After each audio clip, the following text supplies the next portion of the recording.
mengi ya kutosha kutoka kwa shekhe letu. Nitachukua dakika kidogo katika mazungumzo yangu. Leo nimekuja hapa Masjid Madina na tumekuja kama chama cha Malindi cha mayatima Miko, imefuatana na chairman, ulipigwa kura ukatengenezwa management committee mpya, na baada mnayemuona kwenye kiti ndio chairman mpya wa mayatima Sheikh Abdulrahman, imefuatana na katibu ambaye kwamba ni Sheikh Masud, tukiwa na mshika hazina Sheikh Muhammad Talib na wengine wamepata udhuru hapo, kwamba kuna Sheikh Muhammad Keli na Sheikh Farhan, na mimi hapa nimesimama mbele yenu ni katibu mtendakazi, organizing secretary wa chama hiki cha mayatima. Sababu iliyotuleta hapa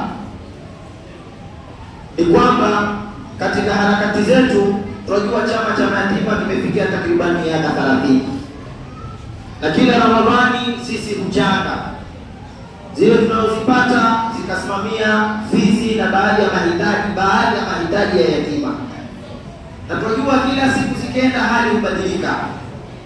Imekuwa sasa ni uzito kuchangisha kila mwaka kwa ajili ya hizi harakati za mayatima, kwa sababu zama zimekuwa zengi za shughuli nyingine na miradi imekuwa mingi na maisha yamekuwa mazito. Tukaanzisha harakati ya kuweka wakfu ambao kwamba itakuwa ile pesa ikiingia itakwenda kwenye mahitaji ya mayatima, tutakuwa hatihitaji tena masala ya michango kila mara. Alhamdulillah, pesa tulizopata tulifinya kidogo tukaweza kununua ardhi, na sasa hivi tuko kwenye harakati ya kujenga jumba la ghorofa takriban 6. Jumba hili litakuwa ni jumba la biashara, watu watakodisha, kutakuwa na maduka, kutakuwa na mahoteli, paki, jumba la zio hapa tapatikana inshallah katika hii Malindi, jumba lilokuwa zuri kama ile ambayo kwamba tumelipanga na tumeyafanya yote kwa ajili ya yatima, na nuri jazaa wala shukura. Tumelianzisha sehemu ya kwenda Little Angels Malindi pale kupanda juu, kama ile kama Malindi hai utaona kuna sehemu tumeweka site na tushaweka mabango, tushafungua msingi, tumeanza kujenga.